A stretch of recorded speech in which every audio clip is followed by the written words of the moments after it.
Lester Young, j'habite Burnsville. Puis à Saint-Amateur, c'était une petite école, mais il y avait 9 niveaux dans la même école.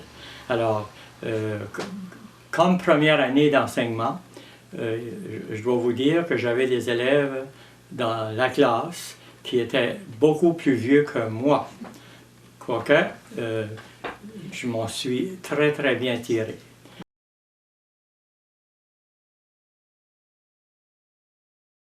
Et puis la polyvalente à Ville d'Anjou, c'était un nouveau concept. C'était une polyvalente à aire ouverte. Qu'est-ce que ça voulait dire, ça? Ça voulait dire que tu avais des grandes classes et tu pouvais avoir 120 élèves dans la même classe. Et puis, lorsque tu donnais le cours magistral, tu donnais le cours à des élèves de 8e année avec un micro.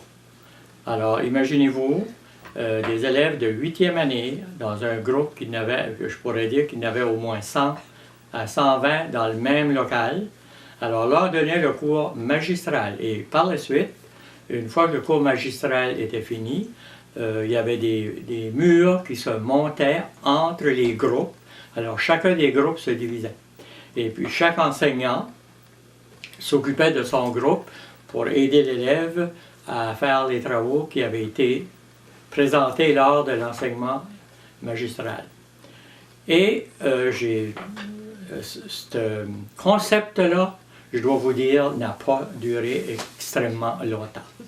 Là, les murs ont commencé à monter et l'école est devenue une école normale, dans le sens que des classes ordinaires avec un enseignant, etc.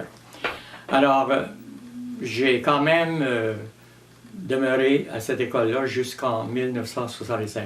Et puis pendant justement mon séjour à cette école-là, j'étais extrêmement impliqué au niveau des activités étudiantes.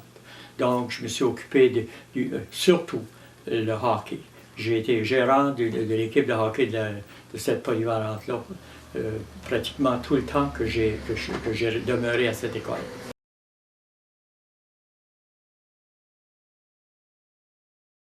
Dans cette classe-là, puis on était seulement rendu au mois d'octobre, là. Ça faisait déjà le 3e professeur qui passait dans cette classe-là, et puis il n'y arrivait pas. Alors, M. Gaumont m'a dit, es-tu prêt à prendre ces classes-là? Je dis oui. Bien, j'ai dit quand? Bien, il dit lundi.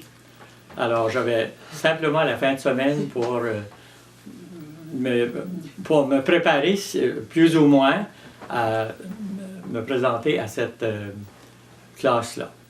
Alors, j'arrivais là, puis c'était des jeunes, qu'on appelait à ce moment-là des classes sciences générales.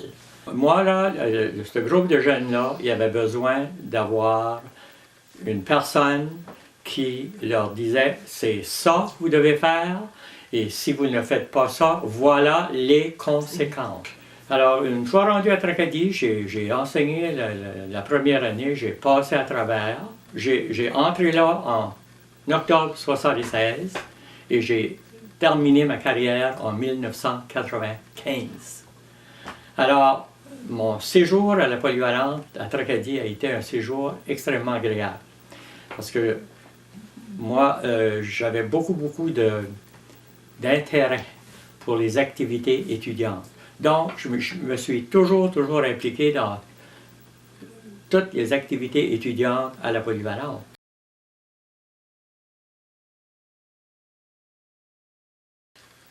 Alors, je faisais la discipline pour l'école au complet, 1400 étudiants.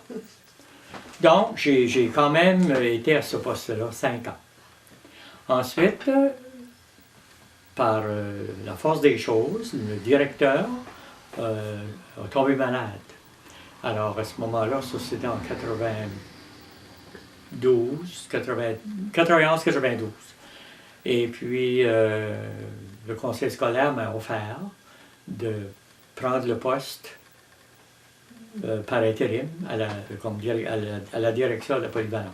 Alors j'ai quand même passé 3 belles années à la direction jusqu'à ma retraite.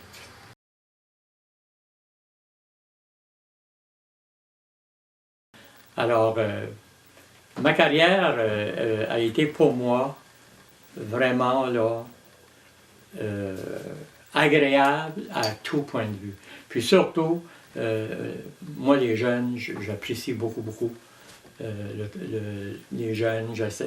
J'essayais toujours de leur aider, quoique les jeunes savaient jusqu'où ils pouvaient aller avec moi.